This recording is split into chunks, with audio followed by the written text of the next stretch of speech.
Hi everyone, welcome.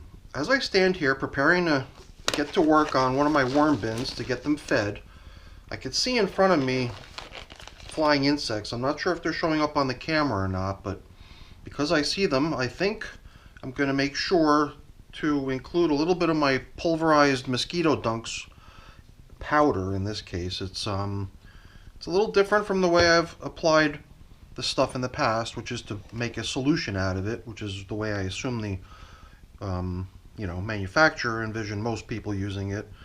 But I've been trying to use this stuff kind of straight, as if this would be a more concentrated version of it rather than a diluted sort of solution. So, well, we'll see.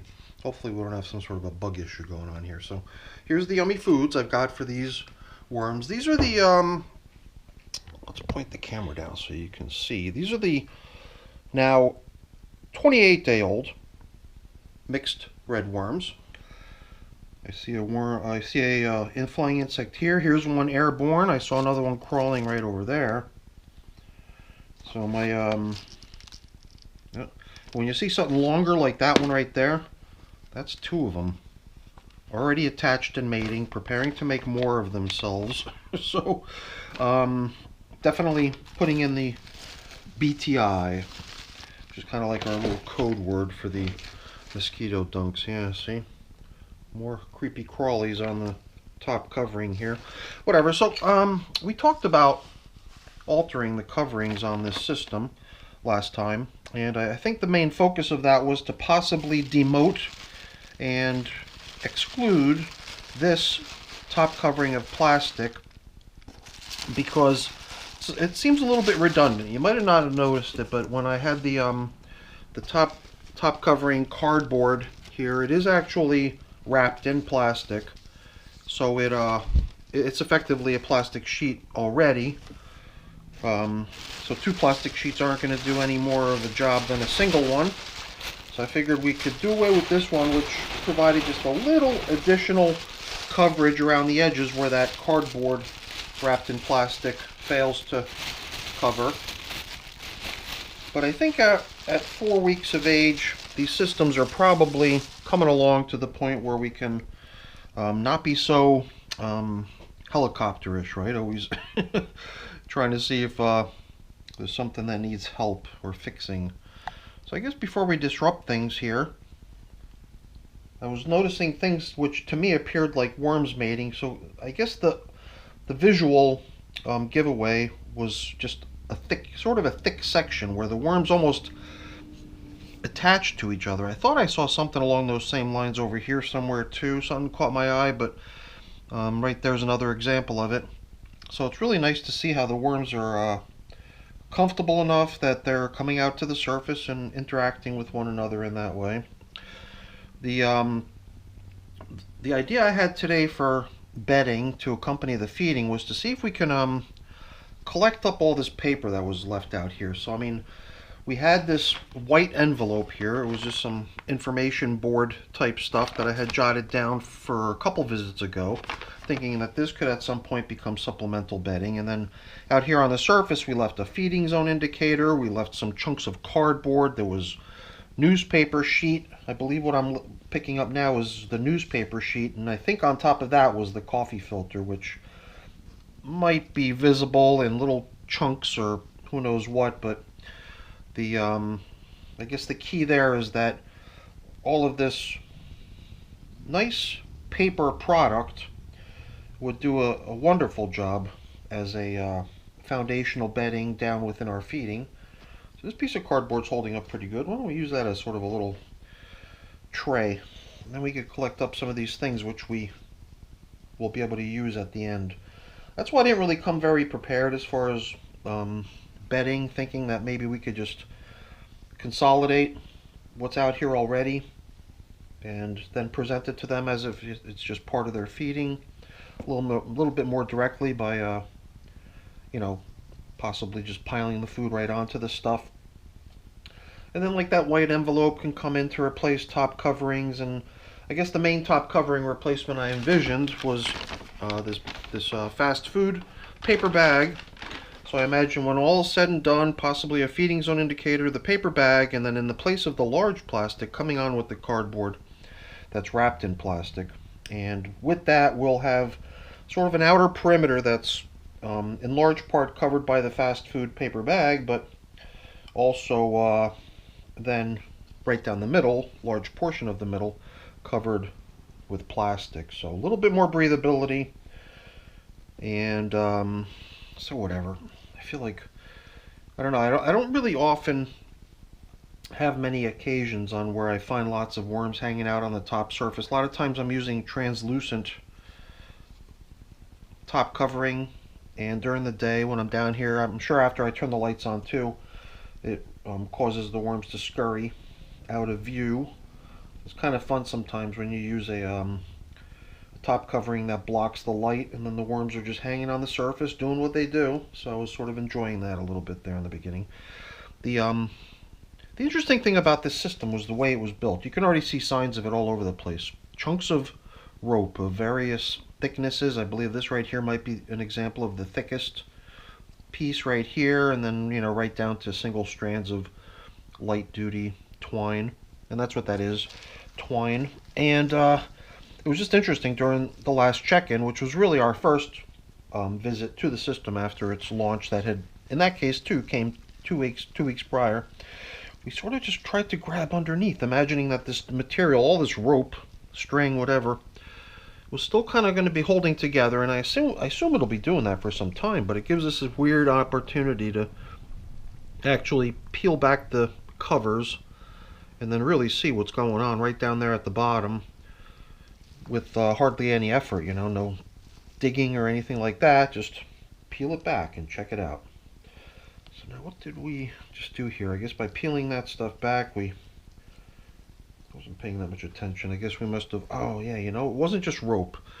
Large chunks of carton type, like egg carton type material were used to build this system, in addition to the rope. And this is like an example of some of the egg carton that they got. So those were the main bedding type materials used to build this system, and it's definitely a departure from what I typically do down here in my worm bins as far as the materials used. Usually it's just, you know, shredded paper, cardboard, and stuff like that, but here we decided to assemble some of my vast collection of unusual bedding type materials and finally start putting them to use in the worm bins.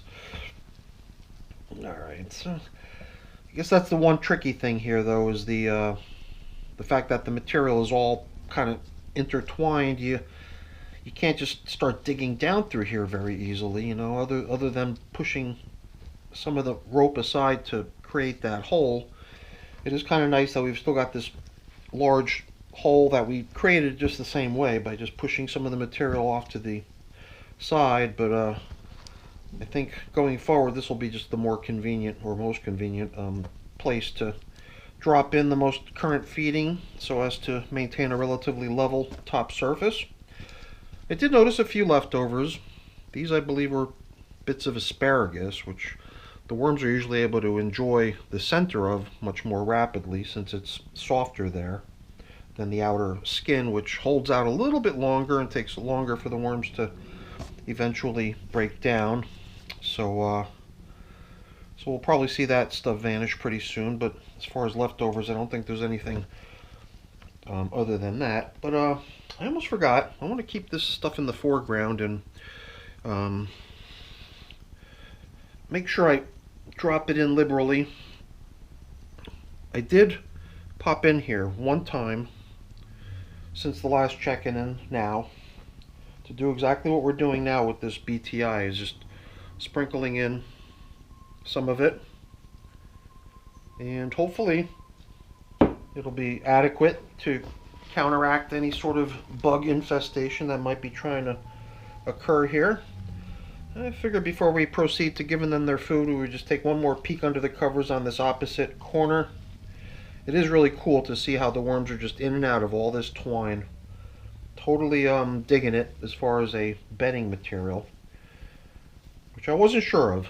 I've never really used any of this really thick, heavy-duty twine. I've used a good bit of the this light duty thinner stuff that I use in my garden to suspend my tomato plants and sometimes other plants as well.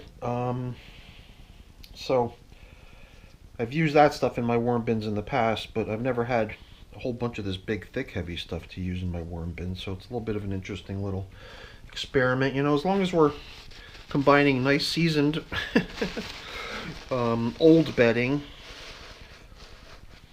let's give some of this napkin collection of mine a chance to get this stuff down into the worm bin. Kind of imagined perhaps a couple layers. Sometimes I wonder if I should have a larger hole to give me a little bit more space to apply my feedings. Let's get these old food items back in here too. A couple pumpkin stems, couple seeds, and then maybe in can come the remainder of the frozen kitchen scraps. Last time I overlooked the application of the coffee down into their feeding zone, so the coffee was sprinkled out all over the top surface.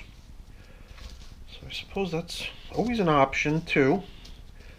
I wondered if that could have had something to do with the nice turnout out on the top surface. Perhaps that was part of the reason we had such a nice worm party going on when we first arrived.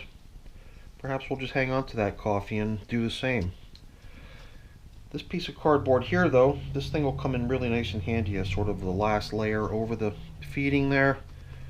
And just based on where it's at, directly above the food there, I got a feeling that cardboard's really not going to be able to last very much longer. So yeah, let's proceed with giving them the last of their food and kind of copycatting what we did last time. We're just going to apply the coffee out here on the top surface. We'll do what we do a lot of times with my coffee application, which is dress it up a little bit with some of my worm chow. Sometimes it's like an avalanche. It holds together and there's a chunk of it and you don't really see it, and then it comes flying out like that. So nice little hefty portion over there of grit. I mean worm chow, but this what I'm putting in is grit at the end. And do we need more of this? I think I was pretty generous. I think we'll be good with that. So that was kind of cool to be able to use all those top sheets of paper and cardboard and all that stuff that was resting out here, stacked up one on top of the other, right down there, layered in neatly with the foods. I think it'll get much better use out there. And even this this old envelope that we kind of held on to, since it's sort of part of the system already and has been resting out here on the top, I think it's time to get it down into the worm bin too. So jeez, I'm just trying to neatly open the envelope so it could spread out as big as possible. And oh, this seems to be a little non-paper strip over here. I guess this envelope must never have been used. But I think by being out here on the top surface, it'll start seeing a good bit of traffic. And hopefully the worms will enjoy that as something to nibble on too. Because once again, we're coming on with yet another layer, but here's another new one. See what I mean? It's pretty thorough, going around the almost entire top surface. So it's a perfect fit. And with the opening that's around the edge, there is going to be a little bit of airflow, probably preventing that paper right there on the edge from getting damp too much and consumed. So it'll probably survive to the next check-in, but I bet you a good bit of that paper is going to get nibbled away too. So I guess we'll see. Oh, you know, and I did spot at least one worm hanging out on this thing. So I think I'll use that as my homework before I take my glove off, but after I shut the camera off, I'll make sure this little guy here and any other ones that are hanging out are all collected up and returned to the bunch before we decommission the plastic. So I'll take care of that. But yeah, it's a little bit boring. Not going to waste your time with that. But before I go, let me just really quickly say thank you. Thank you so much for watching. Hopefully you enjoyed the video. If you did, as always, please don't forget to leave me a quick thumbs up before I go. That's always really appreciated. And if you haven't done so already, please also consider subscribing to the channel. That's very much appreciated as well. All right, let me take care of these little guys, and then I'll be done. Thanks, everyone. Have a great day.